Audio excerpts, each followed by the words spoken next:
जिस हिसाब से प्रधानमंत्री मेहनत कर रहे हैं उस हिसाब से उनको माइंड सेट नहीं मिल रहा है भारतीय जनता पार्टी में। तो ये सब अपना फायदा देख रहे हैं, इनको किसी भी देश से मतलब नहीं है। सरकार किसी की भी हो, सिस्टम अपना चलता है। नमस्कार, आप देश पक्ष देख रहे हैं, मैं हूं आपके साथ समीक्षा।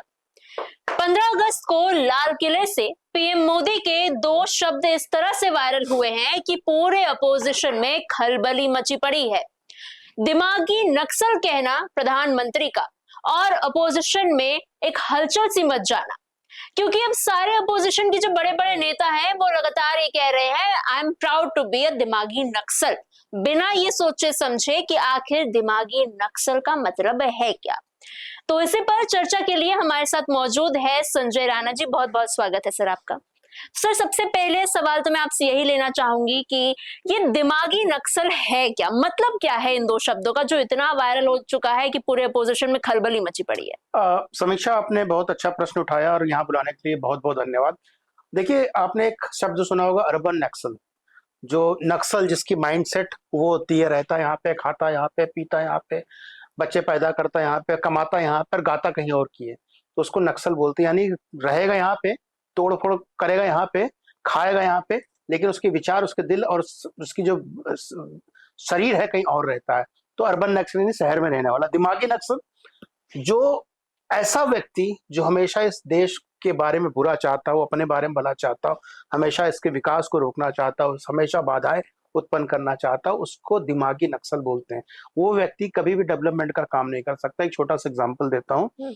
आप पैदा भी नहीं हुई थी। एक मिखाइल गोर्बाचोव होते थे 1991 में, प्रेसिडेंट थे यूएसएसआर के जी। जो संयुक्त, जिसको रशिया बोला जाता था, उसके।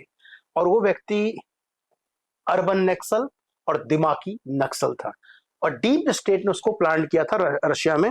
उसने क्या किया, रशिया को तोड़ दिया, और तोड़ने के बाद जब टूट गया रशिया, सिर्फ रशिया बचा, यूरोपिस्तान, यूक्रेन सब अलग अलग हो गए, तो वो दिमागी नक्सल जाकर के कहाँ पे बस गया, यूनाइटेड स्टेट ऑफ अमेरिका में बस गया। यूनिवर्सिटी में पढ़ाता था, मरते दम तक पढ़ाता रहा, उसको खर्चा पानी कोई मतलब अमेरिका देता था। इसी को कहते हैं रहेंगे कहीं पे, खाएंगे कहीं पे, गाएंगे किसी और का, कमाएंगे कहीं और से। तो ये दिमागी नक्सल है सर। लेकिन एक जो सवाल है जो मेरे साथ साथ कई और लोगों के मन में है कि पीएम मोदी ने जब इन दो शब्दों का इस्तेमाल किया तो उन्होंने किसी को डायरेक्टली नहीं बोला, किसी का नाम नहीं लिया, लेकिन अपोजिशन ने खुद ही मान लिया, समझ लिया कि I am proud being a दिमागी नक्सल। देखिए, जब आपके अंदर होता ना दिल में चोर है, तो भावना आपके शक्ल पे आती है। तो ये सब एंटी नेशनल।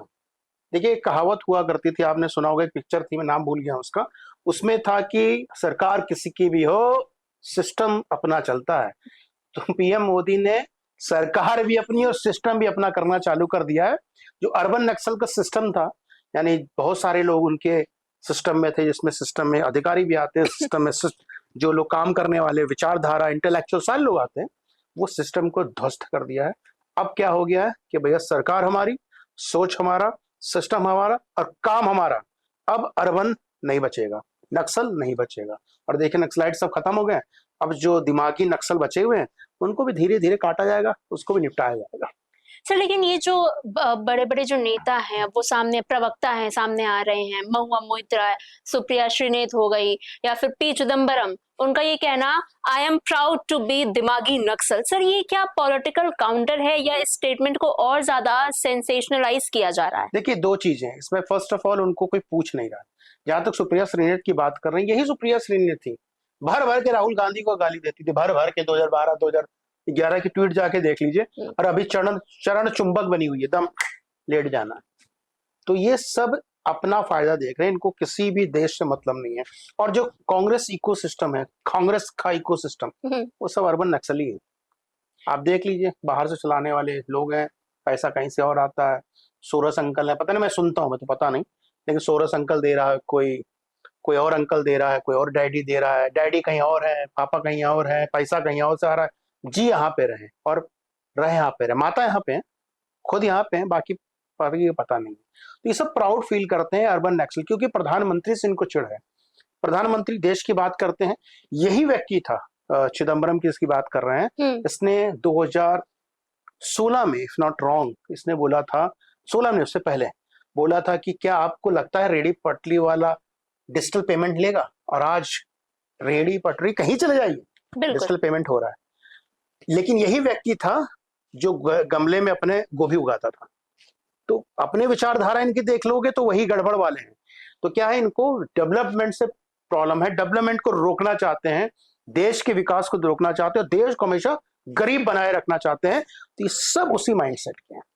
सर, लेकिन क्या आपको लग रहा है कि ये जो ओपोजिशन में इतनी खलबली मची पड़ी है, ये एक ओवर रिएक्शन है? और अगर ओवर रिएक्शन है भी तो क्या इससे बीजेपी को एडवांटेज मिल रहा है? देखिए, सिंपल सी बात है, खलबली कब होती है? या हिट का छिड़काव हो जाए तब होती है, या जहां पे चूहे ज्यादा हो जाए उसमें दवाई डाल दो तो खलबली मच जाती है, या कहीं पे भी झुंड बना के लोग बैठे हैं, लठ जला दो तो खलबली मच जाती है। तो उस टाइप की। और रही बीजेपी का फायदा, के हमारे हिसाब से भारतीय जनता पार्टी में जिस हिसाब से प्रधानमंत्री काम कर रहे हैं, जिस हिसाब से प्रधानमंत्री मेहनत कर रहे हैं, उस हिसाब से उनको माइंड सेट नहीं मिल रहा है भारतीय जनता पार्टी में। एक अभाव है इंटेलेक्चुअल्स का, एक अच्छे वक्ताओं का अभाव है। अच्छे जो वक्ता, जो प्रधानमंत्री या देश की नीतियां उसको कम्युनिकेट करके हर जनता तक पहुंच सका है, उसका अभाव है। तो फायदा बहुत मिलना चाहिए। देखिए, दुनिया का best of the best leader उनके पास है, दुनिया की best of the best party उनके पास है, सिस्टम उनके पास अच्छा है, लेकिन फिर भी वो कमजोर है। कमजोर इसलिए है कि कहीं ना कहीं प्रधानमंत्री के बाद, अमित शाह जी के बाद, योगी जी के बाद जितने भी मुझे नेता नजर आते हैं, बड़ों 2 4 10 लोग को छोड़ दीजिए, ये मुझे नरेटर नहीं है, गुड नरेटर नहीं है। वही कांग्रेस इकोसिस्टम को देख लीजिए, दूसरे इकोसिस्टम को देखिए, very good narrator, very good intellectual, जनता को झूठ भी इतने प्यार से समझाते हैं कि जैसे लगता है चाशनी में लगा के चम्मच मुंह में डाल देते हैं, मजा आ जाता है जनता को। झूठ की चाशनी पिलाते हैं, और ये सच का शहद भी नहीं पिला पा रहे, इतना अंतर है। सर, झूठ का जो आपने कहा कि जिस तरीके, हाँ, झूठ की चाशनी परोसी जा रही है, उसी तरह सर इसको दिमागी नक्सल वाले स्टेटमेंट को भी एक फ्रेम दिया जा रहा है कि देखिए, अगर आप सरकार से सवाल पूछेंगे तो आपको नक्सल बुलाया जाएगा। देश से, देखिए, सरकार से सवाल पूछना विपक्ष का काम है, जोर जोर से पूछना चाहिए। मैं तो चैलेंज कर रहा हूँ, मतलब आप पत्रकार हैं बहुत बड़े, आपका चैनल बड़ा है, हम पूछ रहे हैं 2019 से राहुल गांधी का एक बयान ढूंढ लीजिए, एक भी, 19 भी भूलिए, 2004 चले जाते हैं जब आप शायद पैदा भी नहीं होंगे। 2004 से राहुल गांधी का एक बयान ढूंढ लीजिए जिसमें उन्होंने देश की बात की। पेगासस, हिडनबर्ग, राफेल, मोदी चोर। अरे इससे जनता का भला हो रहा क्या? बेवकूफी से बातें कर रहे हो आप। You are opposition leader, you are opposition. बहुत सारे देश में मुद्दे हैं जिसको आपको घेरना चाहिए, लेकिन आप विवरतापूर्ण बात कर रहे हैं। और छोटा एग्जांपल ले लीजिए, अभी पार्लियामेंट सेशन चल रहा था, याद है आपको? जी। नीट परीक्षा के बच्चों का इश्यू चल रहा था जी। 50 मिनट के भाषण में उस व्यक्ति ने एक शब्द नीट में नहीं बात की। उस 50 मिनट के भाषण में उस व्यक्ति ने कोई भी परीक्षा की बात ही नहीं की। Switch on, switch off, switch on, switch off. बच्चा नहीं होता है। हम तो मतलब लगता बालक को बैठा दिया गया कि बालक तुम ऐसा करो, खिलौना नहीं मिलेगा तो रोना वहां पे। भैया पार्लियामेंट रोने मत जाओ वहां पे, नंबर 1। नंबर 2, उनकी बहन, मतलब नेता है भाई, हमारी नेता है, और शब्द क्या है? 750 करोड़ बच्चे नीट की परीक्षा दे रहे थे। देश की पॉपुलेशन अभी 145 करोड़ हुई है, 750 बच्चे पैदा कर दिए। और सुनिए, उनको यही पता है कि जो एजुकेशन बजट है 1.39 लाख करोड़ है, वो बोली थी 1.04 लाख करोड़ है। सोचिए, ये हमारे नेता बन सकते हैं? ये दिमाग से ही पंचर है। पंचर आदमी कभी भी आपका नेता नहीं बन सकता है। और मैं आपको मिखाइल गोर्बाचोव का एग्जाम्पल इसलिए दिए हैं, रहता रशिया में था, खाता रशिया का था, पीता रशिया का था, और गाता यूएस का था। उसी तरह सब लोग हैं ये जी। कहीं और से फाइनेंस है, कहीं और से काम हो रहा है, कहीं और से माल आ रहा है। देश को किसी तरह तोड़ दो। ये सब नक्सल्स।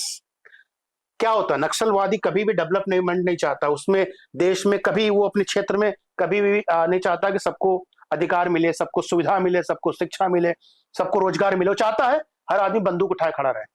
ये है सब, ये चाहते ही नहीं कि देश तरक्की करे। और भारतीय जनता पार्टी को हम तो कहेंगे मोदी जी की तरह भारतीय जनता पार्टी को भी काम करना पड़ेगा। उनकी जो प्रधानमंत्री की सोच उसको जमीनी स्तर पे लाना पड़ेगा, तभी सक्सेसफुल, अदरवाइज सक्सेसफुल नहीं हो सकते। सर, लेकिन बहुत सारे लोग ये भी कह रहे हैं कि प्रधानमंत्री होने के नाते आप इंडिपेंडेंस डे के एक प्लेटफॉर्म पे लाल किले से इस तरह के शब्दों का प्रयोग कर रहे हैं, वो नहीं करना चाहिए। कौन सा शब्द प्रयोग किया उन्होंने? दिमागी नक्सल। दिमागी नक्सल को नक्सल नहीं बोला जाएगा, चोर को चोर नहीं बोला जाएगा, डकैत को डकैत नहीं बोला जाएगा, और गुंडे को गुंडा नहीं बोला जाएगा, तो क्या बोला जाएगा बताओ? दिमागी नक्सल क्या? जिसका दिमाग नक्सलाइट की तरह हो, दिमागी नक्सल है। प्रधानमंत्री में ऐसा कुछ बोला नहीं। बड़ी विडंबना है। हम चोर को चोर ना बोले, माफिया को माफिया ना बोले, गुंडे को गुंडा ना बोले, बलात्कारी को बलात्कारी ना बोले, लुटेरे को लुटेरा ना बोले, तो क्या बोले भैया? कोई एक नया शब्द ढूंढ लो। और ये तुम अगर दिमागी नक्सल तुम नहीं हो, तुमको बुरा क्यों लग रहा है?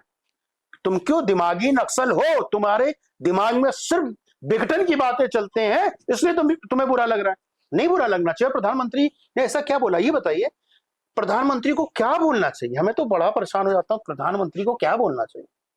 चोर तुम, डकैत तुम, माफिया तुम, लूटमार तुम, कब्जाधारी तुम, और बोल रहे प्रधानमंत्री को चोर। ये सब नहीं बोलना चाहिए। प्रधानमंत्री अपना काम कर रहे हैं।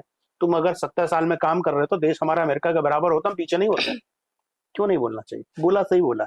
इनको बोल के ही चिन्हित करना पड़ेगा। सबसे बड़ी गलती हमारी जनता से होता है, जानने के बाद भी, पहचानने के बाद भी, समझने के बाद भी ऐसे लोगों को वोट देते हैं। ज्यादा दूर नहीं जाइए, आप खुद सोचिए। वंदे मातरम, हाँ बिल्कुल, वंदे मातरम आपको पसंद हो ना पसंद हो, अच्छा लगे बुरा लगे, राष्ट्रगीत है तो राष्ट्रगीत को राष्ट्रगीत की तरह समझना चाहिए। सोचिए, कोई कुछ अर्बन नक्सल जिनके दिमाग में है, दिमागी नक्सल, उसको गाने को बंद कर रहे थे, बंद कर दो बंद कर दो बंद कर दो बंद कर दो। कौन थे वो कौन थे? खाएंगे यहाँ का, पिएंगे यहाँ का, राजनीति करेंगे यहाँ पे, और सब कुछ करने के बाद भी यहाँ के लोग गाली देंगे। और एग्जाम्पल आपको देता हूँ, लेकिन बाद में उसकी भी तो सफाई आई कि हम खड़गे के लिए चेयर मंगवा रहे थे। 3 मिनट खड़गे जी गड़गड़ा नहीं सकते थे। 3 मिनट खड़गे जी गड़गड़ा नहीं सकते थे, खड़े हो सकते थे ना 3 मिनट। बिल्कुल। 3 मिनट खड़गे जी नहीं कर खड़े हो पा रहे थे। खड़े क्यों थे भैया? बैठ जाते जाके पहले से। खड़गे जी की बात ही नहीं हो रही भाई, वहां बात हो रही थी माता रानी की। छोटा सा एग्जाम्पल आपको देता हूँ जी। एक बहुत बड़े प्रोड्यूसर थे, नेहरू जी के जमाने की बात बता रहे हैं, वो इंडिया आए। बंगाल की एक हीरोइन थी, उनको बहुत पिक्चर बना रहे थे। कुछ पहले डॉक्यूमेंट्री होती थी पिक्चर हॉल में, सरकार की प्रचार के लिए वहां पे डॉक्यूमेंट्री चलती थी। उसके लिए पिक्चर के लिए नेहरू जी ने बुलाया और उस हीरोइन को पसंद कर लिए थे इटली के डायरेक्टर। वो शादीशुदा थे। अब सोचिए, वो जो महिला थी वो चली गई शादी करके, वहां रहने लगी उनके साथ, और वो एक छोटे से चुनाव लड़ना चाह रही थी। भाई उनको चुनाव नहीं लड़ने दिया गया, बोला ये विदेशी है। और सोचिए हमारा देश कितना खूबसूरत है, हम किसी को ले आते हैं, कोई बात नहीं, रख लेते हैं, कोई बात नहीं, वोटर कार्ड उसका बन जाता, कोई बात नहीं, प्रधानमंत्री बनना चाहती है, नहीं बन पाई, उसके पीछे रीजन था, कोई बात नहीं, और वो बताइए सुपर प्राइम मिनिस्टर बन जाती है। और वो हमारे वंदे मातरम को बोलती है बंद कर दो बंद कर दो, बंद कर दो, वंदे मातरम बंद कर दो। हम ऐसे देश में रहते हैं। लेकिन उनके कई नेता ने ये भी बोला कि भले ही हमारी नेता बंद करवाना चाह रही थी, लेकिन हमने तो चलाया ना। मैं बार बार बोलता हूँ, हमने 15 अगस्त को, अभी तक हम आजाद हुए ही नहीं। हम आज भी गुलाम हैं, आज भी गुलाम हैं। अगर गुलाम ना होते तो वंदे मातरम के अपमान करने वाले के साथ हम नहीं होते। अगर हम गुलाम ना होते तो ये सफाई ना देते। हम गुलाम ना होते तो अंग्रेजों की चाटते नहीं। हम गुलाम नहीं होते तो आज भी अंग्रेजों को पादुका में उठा नहीं रहे होते। और हम गुलाम ना होते समीक्षा जी, तो उस पार्टी को वोट ना दे रहे होते। उसके बाद भी हम वोट दे रहे हैं, इसका मतलब गुलाम है, गुलाम ही रहेंगे। मैं अभी तक आजाद अपने आप को मानता ही नहीं हूं, हम गुलाम हैं। जी सर, इन तमाम जानकारियों के लिए बहुत बहुत धन्यवाद। तो जिस तरीके से 15 अगस्त को जो 2 शब्दों ने तहलका मचाया है, अपोजिशन लगातार इसे ड्रामा की तरह क्रिएट कर रहा है और लोगों को परोसने की कोशिश कर रहा है, ये कहकर कि I am proud to be a दिमागी नक्सल। और जिस तरह से प्रधानमंत्री के शब्दों को तोड़ मरोड़ कर पेश किया जा रहा है, ये कहा जा रहा है कि अगर आप सवाल उठाते हैं, सरकार से सवाल पूछते हैं, पीएम से सवाल पूछते हैं, तो आप दिमागी नक्सल है, ऐसा प्रधानमंत्री कहना चाह रहे हैं। ये जिस तरीके से एक तोड़ मरोड़ के पेश किया जा रहा है, ये चिंता का विषय बन जाता है हमारे देश के लिए, हमारे युवाओं के लिए, हमारे यूथ के लिए भी। ऐसे में देखना ये होगा कि क्या बीजेपी की तरफ से इस पर कोई प्रतिक्रिया सामने आती है, कोई बयान सामने आता है या नहीं, देखने वाली बात होगी। फिलहाल इस चर्चा में इतना ही। ऐसे ही और चर्चाओं के लिए बने रहिए देश पक्ष के साथ।